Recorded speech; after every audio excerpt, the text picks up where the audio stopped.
Hello, everyone. We are back and welcome to another episode of Astrology Now, the space where we align with the cosmos and tune into our inner wisdom and ground our intentions into reality. I'm Cheryl Gottschall, joined by professional astrologer Babula Clement, and today we're diving into the magic and meaning of the new moon in Virgo. So the new moon's a time of new beginnings, it's a blank page, a cosmic reset. And when it happens in the sign of Virgo, the invitation is to focus on healing, organisation, discipline, and daily rituals. But basically, it's kicking us in the rear end to get a grip of our daily lives. So, whether you're feeling the urge to reorganise your space or recommit to your wellness or set clearer boundaries, Virgo energy is here to support structure without rigidity and discipline without burnout and devotion to both body and spirit. So in this episode, Babula and I are going to explore the astrology behind this new moon and other planetary movements riding the wave of this lunar cycle. So go grab your favourite tea and take a deep breath and let's jump in. So Babula, we are back. How does it feel? You had a little break. I had a little Yes, break. yes, we did. It's great to be back. And a few people have been commenting, and sort of saying, where are you? When are you coming back? So even though we did say something about it last time. So I think we have been missed in some quarters. So we are back. Right, okay. So you're going to kick off with the new moon in Virgo on I think it's the 23rd of August, isn't it? And Yes, on the 23rd of August. And you covered it all beautifully. I think we're done. So I think Mr. Pracey, now we It's dig. crazy, but yeah, no, it was great. It sort of covered a lot of the main points of Virgo. It is a very interesting sign and far more complex and multi-layered than often it's given credit for. People often think of Virgo as, critical, fussy, overworking, stressed, all of those things. And they can certainly go with the territory. Um, yeah, it's a very, very interesting sign. And the new moon will be at 0 degrees Mm. on August the 23rd, which will be Saturday Mm. in the morning at 6:33 a.m. Brisbane time, for those who like the data, which is a Yeah. very Virgo thing. Let's get it precise, right? Yes, Get it exactly. exactly correct. Now, 0 degrees of any sign, of course, is the very beginning of a sign. And so it just symbolically carries a kind of a fresh new energy. And it's sort of pregnant with possibility, the 0 degrees point. And there's a lot of that going on last year and this year, with planets changing signs and leaving the previous sign and moving into the next sign and sitting at that 0 degree point. So there's a lot of this general feeling of being in unknown territory, in something new, and that many things are possible, but we don't quite know what yet. We don't know yet what it looks like, because when we're right in the middle of a sign, in those middle degrees, the energy's already had time to really develop, and sort of fill itself out. But at 0 degrees, it's something quite new and unknown in many ways. Mm. So I find that fascinating. And of course, 4 weeks later, there'll be another new moon, and it'll be at 29 degrees of Virgo, Mm. and that will actually be an eclipse. So this new moon is the prelude to eclipse season, which will kick in next month in September. Right, yeah. Yeah, so we're going to get these two new moons in Virgo. Mm. I was thinking about the Virgo energy, and as you know it very well, having had three You long-term partners who are Virgos. And I was thinking because it's not a take big bites of the apple type of energy, is it? It does things methodically while thinking things through, that sort of thing. So it doesn't rush into things. It's an earth sign, whereas the air signs will go boom, boom, boom. But it's very analytical. It does like to think things through. I know that I've seen various of my partners will, before they rush into something, they'll go, well, I'll explore this and I'll explore that and explore that. and then I'll sort of analyze it all and see which is the best thing for me to do next. Absolutely. It's very, very analytical, and it's that sifting and sorting process, which is, dear to the heart of any Virgo. And it's an interesting thing because it's ruled by the planet Mercury. Mercury rules two signs, Virgo and Gemini. Yeah. And Mercury's association with Gemini is pure mind energy. Mm. In Virgo, it's analytical mind energy that's looking for the best possible solution to a problem Yeah. or the best possible answer to a conundrum, and because it's an earth sign, it's looking for some kind of practical application. So the mind is very strong Yeah. in Virgo, but Yeah. it then wants to bring it into actual physical form and manifestation to get the best result possible. Yeah, I've always thought of Virgo. I mean, it is a perfectionist sort of Mm. energy, but I'm thinking back to my partners, my Virgo partners, and I know that it's not so much or not as much as I thought about doing things or sort of cleansing and refining for perfection's sake, but for clarity and alignment. Clarity is really important for Virgo, I think, and it likes to get, sort of pare things down or look through things and then pare it down and get that real focus of, of what it is that they're dealing with. That's right. They're looking for precision, aren't they? Yes. It needs to be precise, not vague. Virgos don't appreciate vagueness. Yeah. They can look to their opposite polarity, Pisces, for that.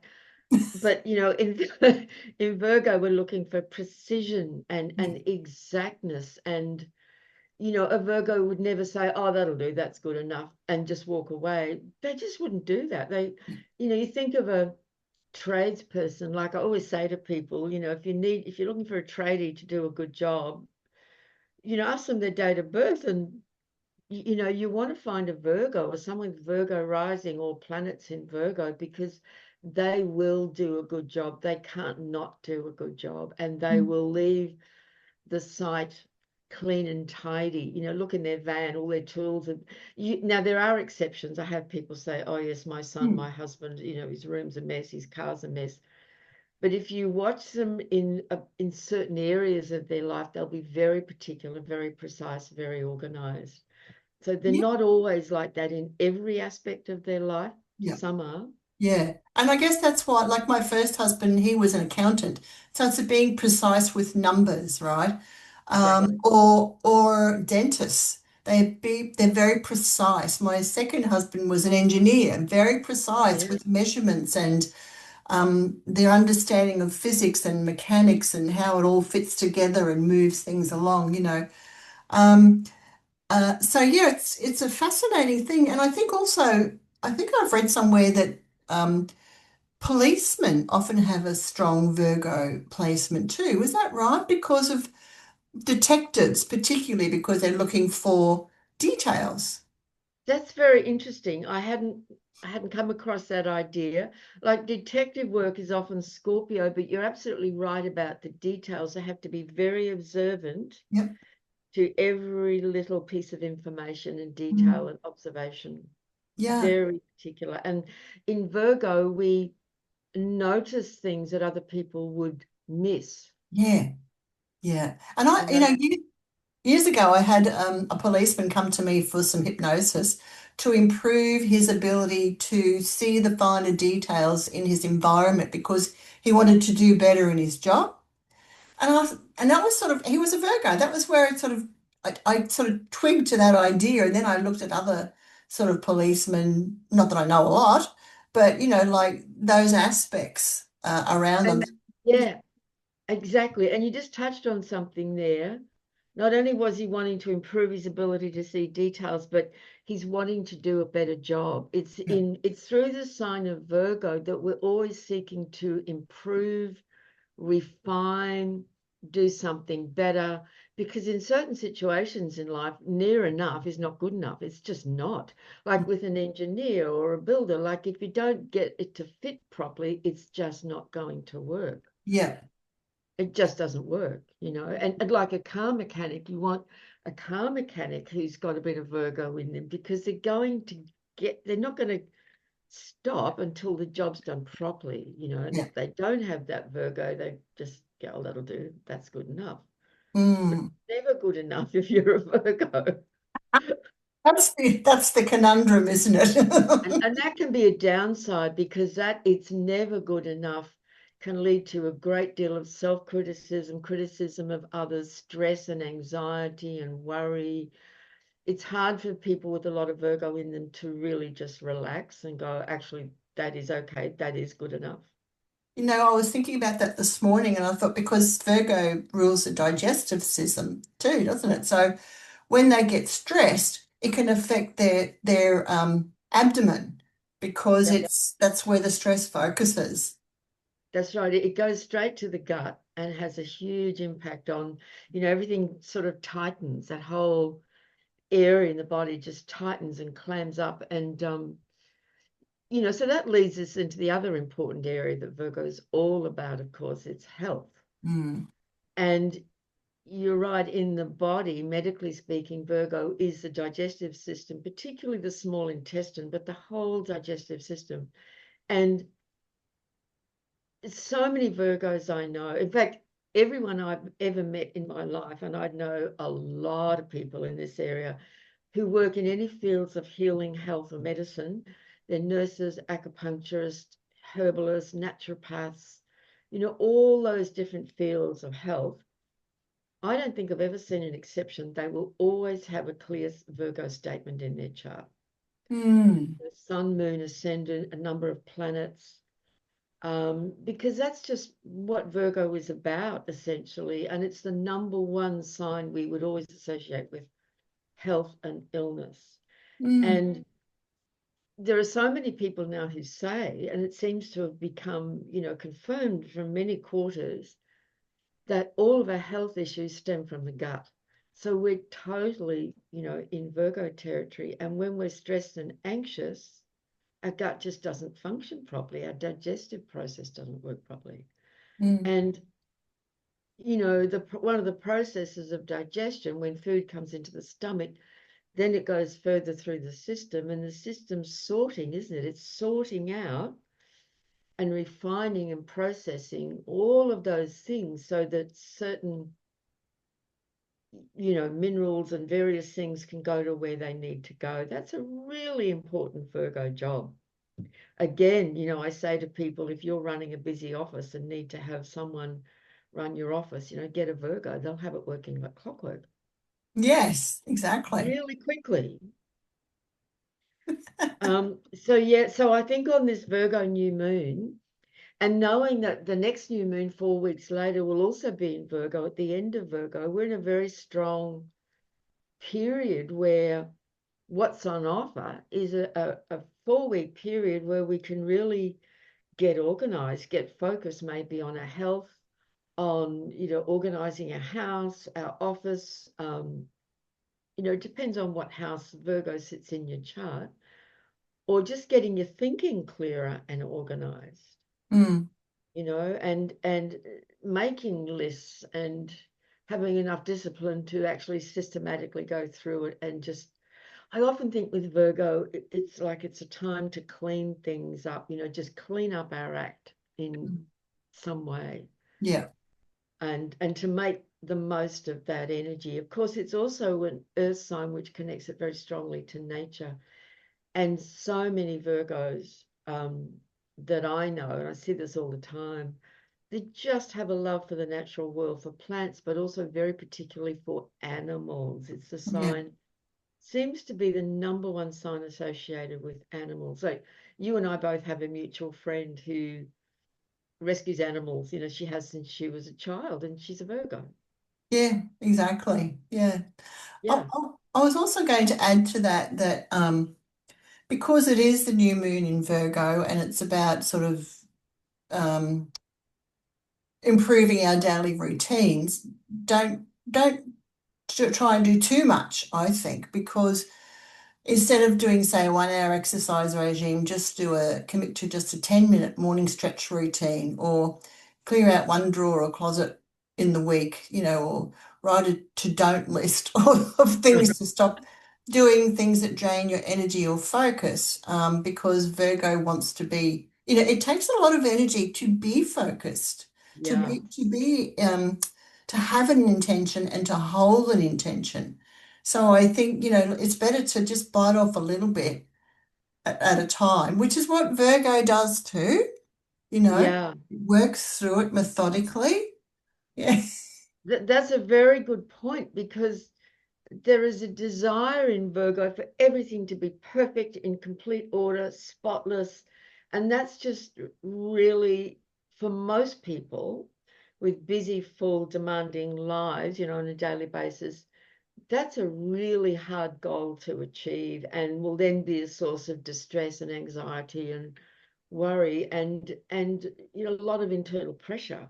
So you're absolutely right. It's very wise.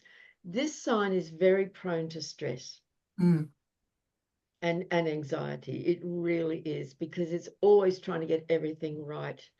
And so many people will make comments like, my mother or my parents or my partner or myself expects a lot of me. We can expect way too much of ourselves, and that's the source of a lot of stress. So it's that, see, that's the Virgo Pisces balance, isn't it? How to find that right balance between getting the jobs done and ticking off the lists and the tasks and doing them well, but also knowing when to take a break and take time out, yeah. you And know? that's a lesson to learn, really. That's not an easy one for people who are so used to achieving a lot.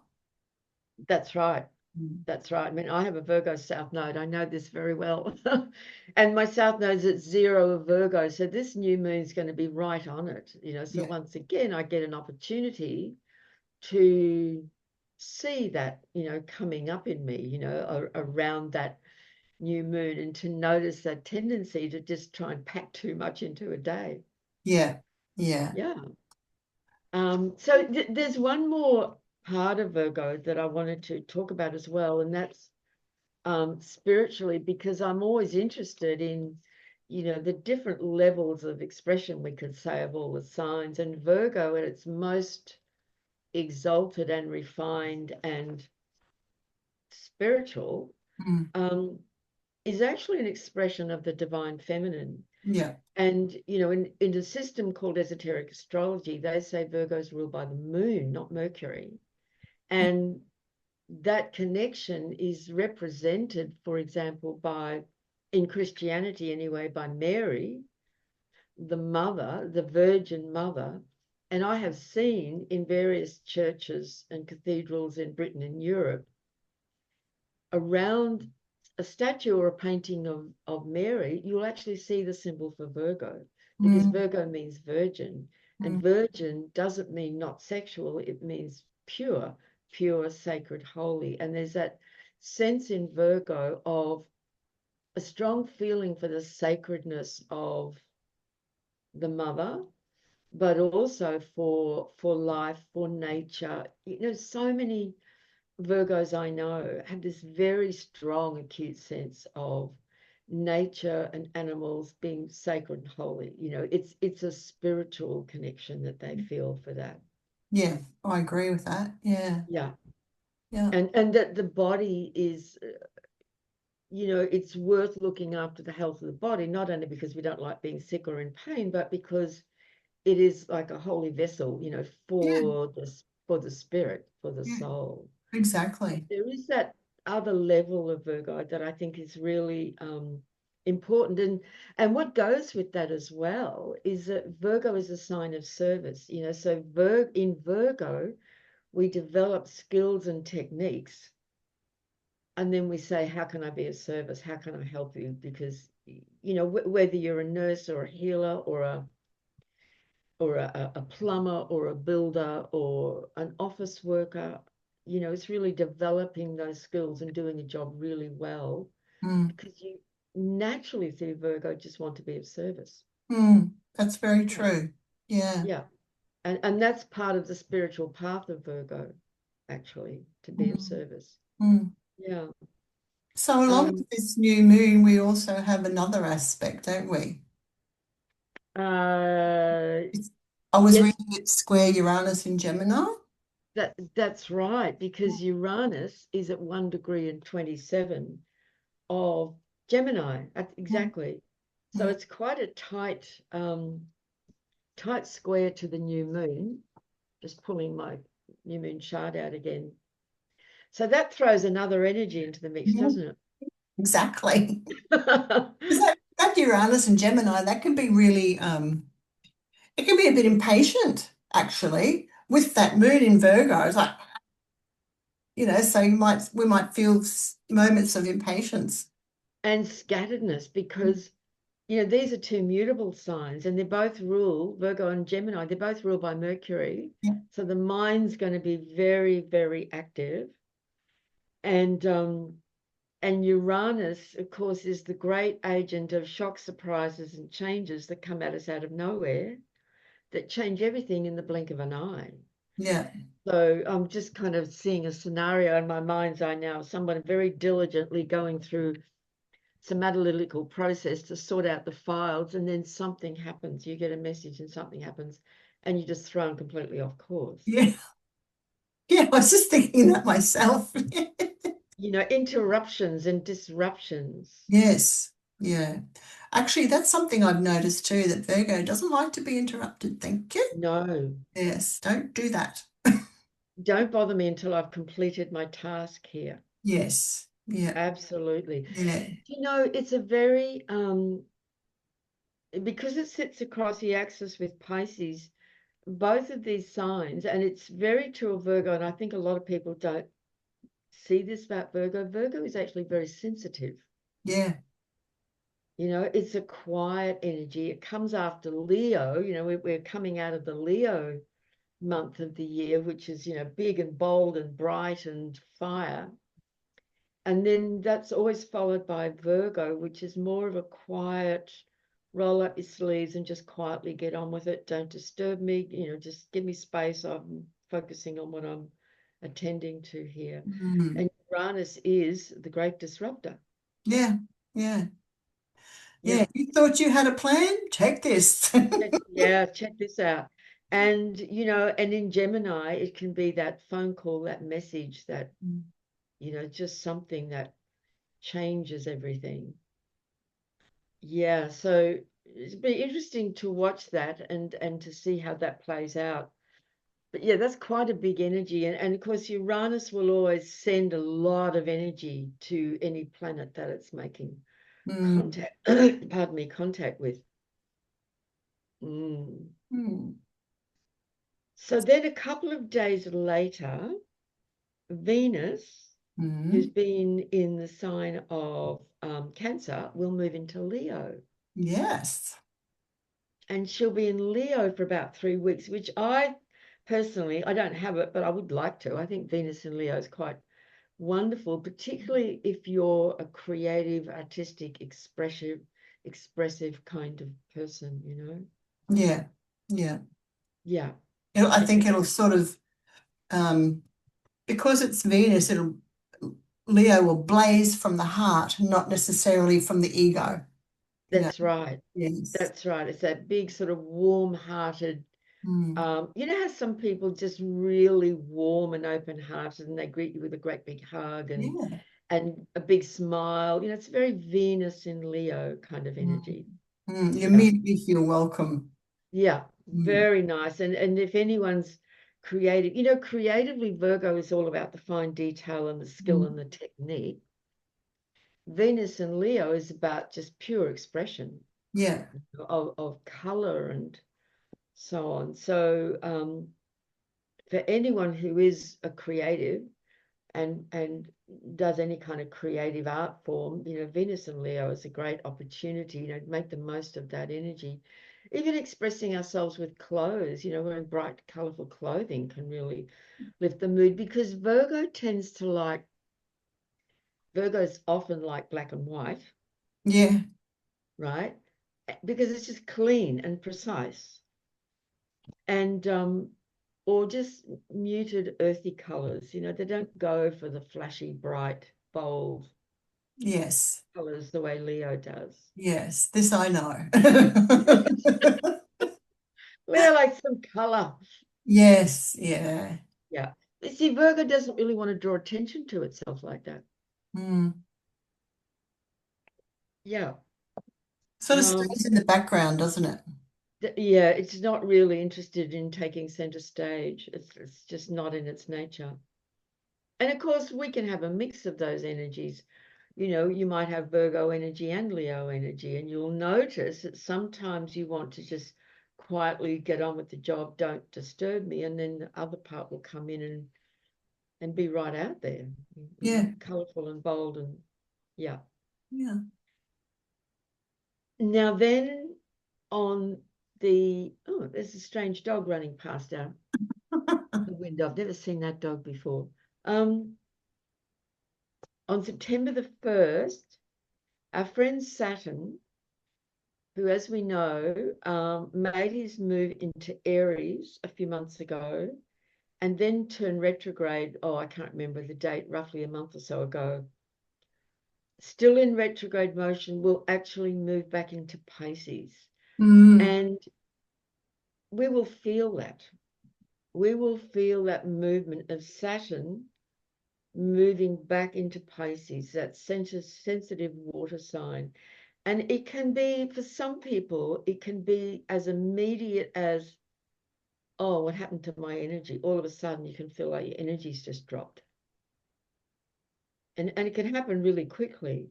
mm, So Saturn will spend some time now just moving back through those last few degrees. I think it gets to 27 or 27 and a half before it turns again later in the year and moves, and then next year goes into Aries and stays in Aries. So we're going back into that watery Piscean energy. And interestingly, I made a note that on the same day, Hygeia, one of my favorite goddess asteroids, she's the goddess of medicine, she will move into Cancer. And I thought that's interesting because there's suddenly we've got this water energy coming in again through Saturn going into Pisces and Hygeia going into Cancer. And so, and then the next day, Mercury goes into Virgo. Mercury comes out of Leo and goes into Virgo. So that feels very much to me like those first couple of days of September could be a good time to just take care of ourselves, quieten down, slow things down, take a bit of a break, because we just might need a little bit more rest and downtime, you know, in those very first days of September. That's what I would be doing, you know, if I was taking my own advice, you know, that's what I would be doing for those couple of days. mm, Because we can really feel those change of energies, you know. mm. If we don't know astrology, we can wonder what's happening. So the things that we sort of didn't get when Saturn was moving through Pisces going forward, the rest of it, which is hanging in there somewhere for sure. It's when it goes retrograde, it's going to go back and say, well, we've got to clean up the rest of that up. And That's right. let's talk just a little bit about Saturn in Pisces for those Yeah. people who don't know what that means. I'll let you do that first and I'll chime in. Okay. So Saturn is, again, we could talk about 3 hours on this subject, I but know. Saturn is, of course, not of course, Saturn is a planet that represents our human struggles and difficulties and the obstacles we experience in life. They can very often play up in the form of, you know, financial difficulties or health problems and issues or relationship situations that feel challenging. It's the things that we're challenged by in very real terms. You know, Saturn, I often call Saturn a meat and potatoes planet. You Mm, know, it's very, very evident when we're having a Saturn transit, when we're having our own personal Saturn transit, things are happening that are very real in a very human, real way. mm, And Saturn's been in Pisces since March of 2003 and will finally exit in January next year, 25. And the whole time it's going through Pisces, we're having to come to terms with the reality of our sensitivity, our sense of overwhelm, of exhaustion. You know, so many people are just generally feeling just a bit burnt out and exhausted Yeah. Yeah. because there's been a lot going on individually and collectively. And if we're not paying attention to Saturn's message, and in Pisces, it's often got a lot to do with you need to listen to the voice of your soul. We need to listen to our intuition, our inner voice, and take more time for rest, to stop overdoing and pushing. In Pisces, we don't push. That comes later in Aries.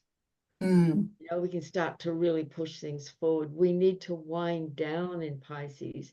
Mm. And as the last sign of the zodiac, it's got a lot to do with clearing out things and eliminating and emptying out things, ideas, people, objects that are just no longer required or useful Mm. Mm. because they're draining our energy.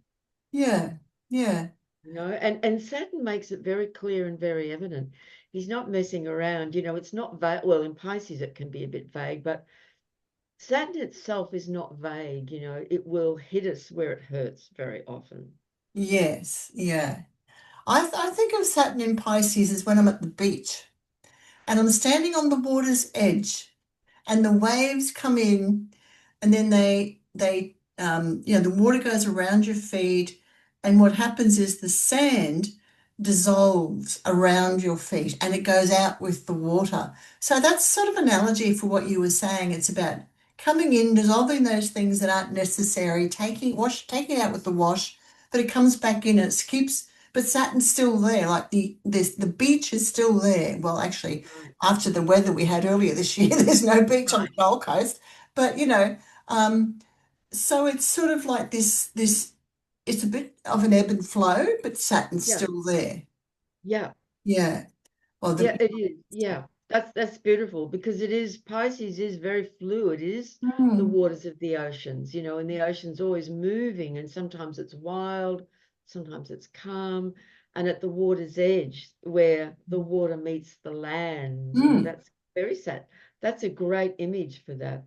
mm, Um, so when Saturn goes back into Pisces, like I know what happened to me when Saturn was at those last degrees of Pisces earlier this year, because I have a planet right there.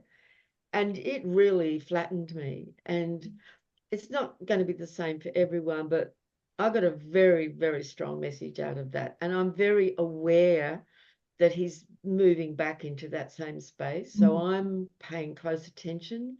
I'm, you know, monitoring my own behavior and, you know, and just trying to really notice and pay attention and being aware to try and not let myself kind of end up in that same place where I mm, was earlier. But it just might be that something is required and needs to happen for some kind of completion. So, you know, Saturn in these last degrees of Pisces to me is about a completion of something because Pisces is the last sign of the zodiac and mm, we're in the last degrees of the last sign of the zodiac. yes. And Saturn, the Lord of Karma. There's something very strong in here about the completion of something. Yes. Yeah. Yeah. I know when that happened and I went through that, I felt very demotivated or unmotivated. Um, Yeah, and I just didn't want to do anything. right. I felt just be. It was like Yeah, a message of just be, don't do anything, just let yourself settle. Because I was still getting over having retired in December and trying to find my way, navigate my way through, well, what will I do now, etc. And yeah, it was just be and just let stuff go, happen. And I think I even mentioned to you that I felt something was growing inside, but it hadn't actually taken form. It was just stuff there, just yeah. that's right. Because something of the old is still processing on its way out and its way through, isn't it? Yes. That and we're not in fully in the new territory. We've been having little glimpses of maybe of Mm, what's coming and possible, but we're not there yet. And you know, I find it really fascinating that, you know, we're going to have two new moons in Virgo, one of which will be an eclipse in 4 weeks' time, while Saturn's making his last move, you know, back through Pisces. And of course, Neptune's going to follow Saturn soon too and slip back into the last half a degree of Pisces. So that whole sense of karmic completion is still very with us. And as you were saying that about, I just wanted to be still and be, and I didn't want to do anything. Saturn is in many ways an anchor. I think it represents the base chakra, and being still as the waters of life and the crazy chaos of this world we live in is swirling around us. Yeah. Can we have enough space and time to just be still and find that, that still center point in the midst of all of that? Because it's pretty full on, what's going on in the collective, and we're all impacted by that. And that's another thing about Pisces. We are affected by everything that's going on in the whole collective field of humanity and planet Earth, whether we consciously know it or not. Yes. Pisces, everything is interconnected. Yeah. Yeah. Yeah. Yeah, yeah. I always find Saturn and Pisces very interesting It is. because you've got And that Piscean um, yearning to be one with everything. And you've got Saturn that says, well, actually, no, you're on planet Earth for the moment. Sorry, love. that's right. That's right. And Yeah. that brings me back to the symbolism of the two fish, it's like that one fish always feels connected back to source, to God, to universe. Yeah. But the other fish is here in this human domain, in this, dense, Yeah. dense 3D realm in a physical body and going through all the tribulations of being in a physical body.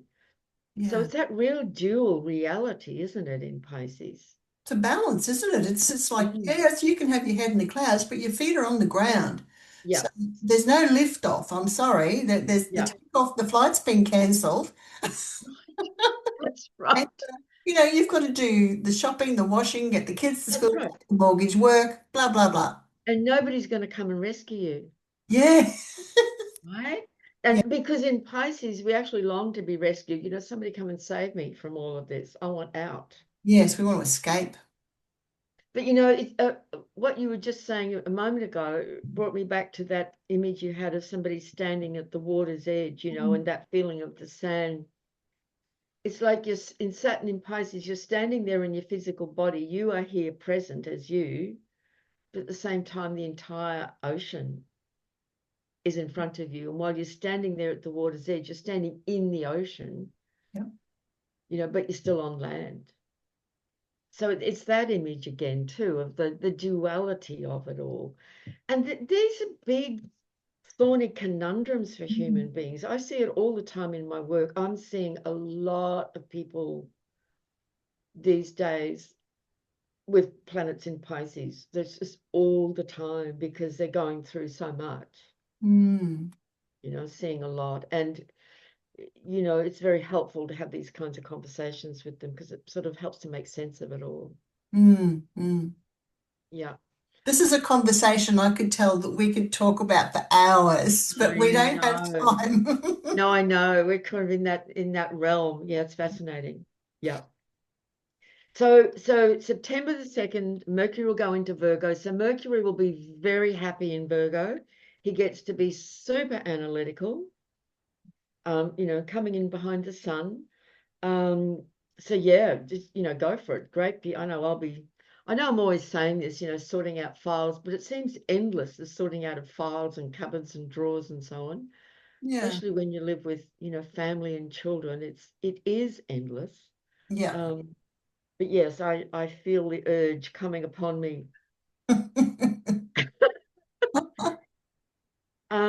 On September the 5th, there will be an exact square between Mars at 18 degrees of Libra Mm. and Jupiter at 18 degrees of Cancer. So Now how's that that's, gone? sorry, so I what was was going to that? say, so how does that play out? Well, that's really interesting because we haven't really talked much about Mars in Libra because we had a gap there. We didn't do one session. Um, so Mars, the warrior planet, the ruling planet of Aries, is in its opposite sign. And so traditionally would say that's its sign of detriment, meaning Mars isn't in a sign that it's terribly comfortable in, or traditionally they would even say it's not that powerful when it's in Libra. But what I would say about it, Libra is all about peace and harmony and balance and justice. So here, and it's made me think of, what's been going on in the world in the last couple of days and still now. There are these peace talks, between these really powerful world leaders. Now, we know what they speak to us, in the public, but their conversations are private, so we don't really know what's gone on. But Mars in Libra is very motivated and activated to want to actively engage with the peace process. Yeah. So I think there is hope that something fruitful may come out of this, because Mars is going through the sign of Libra, and Libra is a cardinal sign. Mars is a very active cardinal sort of planet. The cardinal energies are very action oriented, you can say. So there's a lot of activity on that front. And the square to Jupiter, well, Jupiter can represent, leaders for one thing. But Cancer, I'm now just referring to the political scene. Cancer politically will relate to the identity of a nation, of a country, and its security, the security of the nation and its people. And so there's a lot of jostling going on and agreements being made and deals being made. And we know that Trump loves a deal. And, he's a Gemini with very strong Leo. We see the Leo, we see the Gemini, but he does have a number of planets in Libra, which is the sign of deal making. Yeah. And so does Putin. Putin's got a lot of Libra energy in his chart. And I've listened to him. I've seen interviews with him, because it's one thing to hear what the press and the media and the government likes to tell us about certain characters in the world. I like to hear it straight from them, Yes. So I've actually watched interviews with him over many years. And what I'm saying here is that he comes across in quite a different way to how he's presented in the West. And I can see the Libran strongly. He's saying, I'm always open to conversations with world leaders, but they won't talk to me. Yes. I'm Yeah. always open to discussion so that we can come to some kind of resolution. He said that again and again and again. Yeah. He's a collaborator. Absolutely. Yes. And there's a lot of planets in Libra. So it's very interesting to me that these two giants in the world political stage, both with quite a lot of Libra energy in their chart, have been having this very significant and important meeting. Yeah. Which I know. out of that may come good feelings, but then maybe I, just a little too good. You know what I mean? I know. We're all feeling very jaded about that whole realm of political shenanigans. So Yeah. we're like, oh, yes, well, we don't really expect much good to come out of it, but we will see. Yes. So Yeah. I think on our own individual front, Mars in Libra is very dynamic in human relationships and has a lot of energy, and it's in a sign when it's going normal speed, which it is now, for about 6 weeks. So it's still about another, 4 weeks to go from the time of the new moon. So there could just be a lot going on for people in their relationship life. And Jupiter is about family, so it can be family relationships.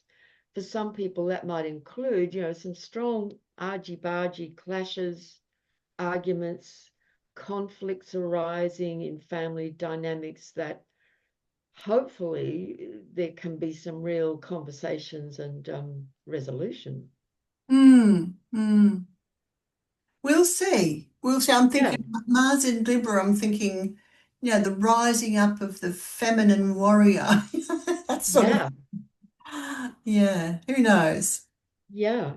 And because when it's come out of Libra, it will then go into Scorpio in late September. Mm, And Mars in Scorpio is very strong and very intense. And yeah, so while it's going through Libra, there is an opportunity for discussion and negotiation to Yes. Yeah. resolve conflict.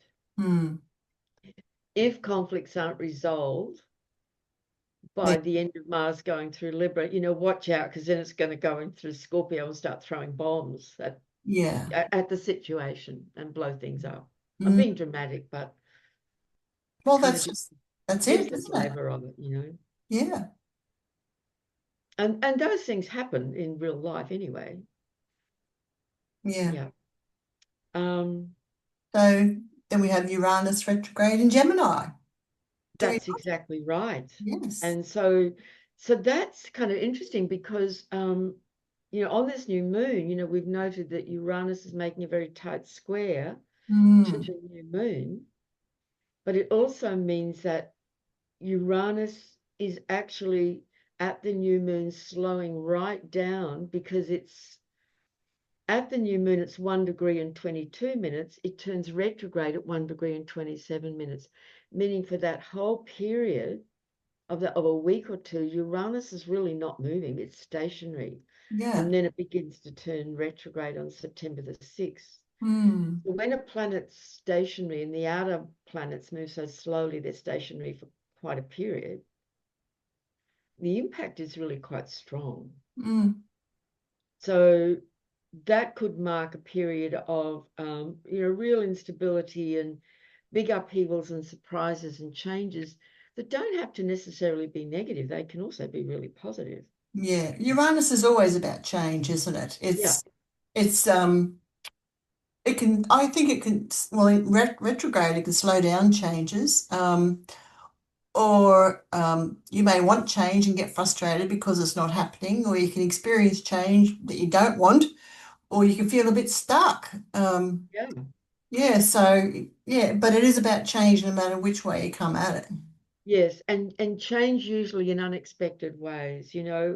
People will often say after a hit of Uranus, like, "Oh, I never expected that to happen," Yeah. or "Wow, that came out of nowhere."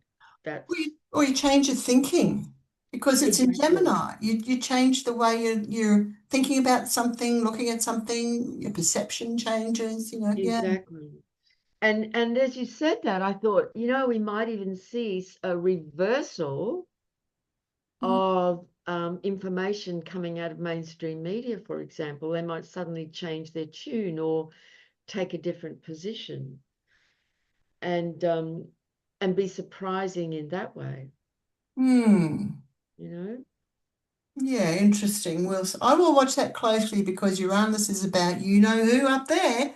Absolutely. Space. Absolutely. Yeah. So, watch this space. Exactly. Mm. Exactly. Um, and that brings us then to the full moon, Hmm. which will be occurring on September the 8th at 15 degrees of Pisces Virgo. So the sun will be in the middle of Virgo at 15 and the moon will be at 15 of Pisces, and it will be a lunar eclipse. So that brings us fully into eclipse season. So this new moon at 0 Virgo coming up is like the precursor or the heralding of eclipse season, because the lunar eclipse is part of this particular lunar cycle Mm. starting at 0 of Virgo, Mm. and it's a total lunar eclipse. Have I got the chart here? I'm just seeing what time it will occur here in Brisbane, on the east coast of Australia. It'll be 4:08 in the morning. So if you want to get up at 4 o'clock in the morning, and if it's a clear night, clear sky, we'll actually be able to see it, the, Mm. Mm. the eclipse of the full moon. Mm. Very interesting. Lots to chew on there. Indeed. Yes. Indeed. And it really highlights that Virgo Pisces axis, the analytical, practical, pragmatic, super organized side, and then the letting go, surrendering, opening, allowing, intuitive. So in Virgo, we want to analyze and get evidence Yes. and a result. In Virgo, we're going with the flow and following an intuitive hunch more. Mm. And Yeah. I see this all the time for Mm. people who work in health and healing.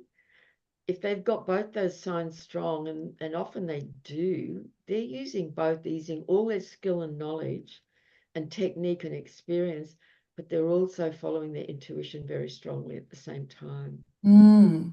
you know? Yeah, Yeah, it works like that with all of them, doesn't it? On the axis, they work together, the exactly. opposite axis. Yeah. And we see that very strongly every full moon. You'll see those both polarities with the sun in one sign and the full moon in the opposite. Yeah. Mm, mm. So lots to think about there. I think we've drilled down on that quite well. And so before you rush off, everyone, please remember to like or share with a friend if you enjoyed this episode, if it resonated with you. Babula, thanks again for joining us, or joining me, I guess, and everyone else listening to Pleasure. for this Virgo new moon reflection. And people watching, if you want to leave a comment, that would be great. Remember to subscribe and tap that bell to receive notifications of future episodes. So until next time, take care of your space, your body, and your inner world. So bye for now, everyone. Bye, everyone.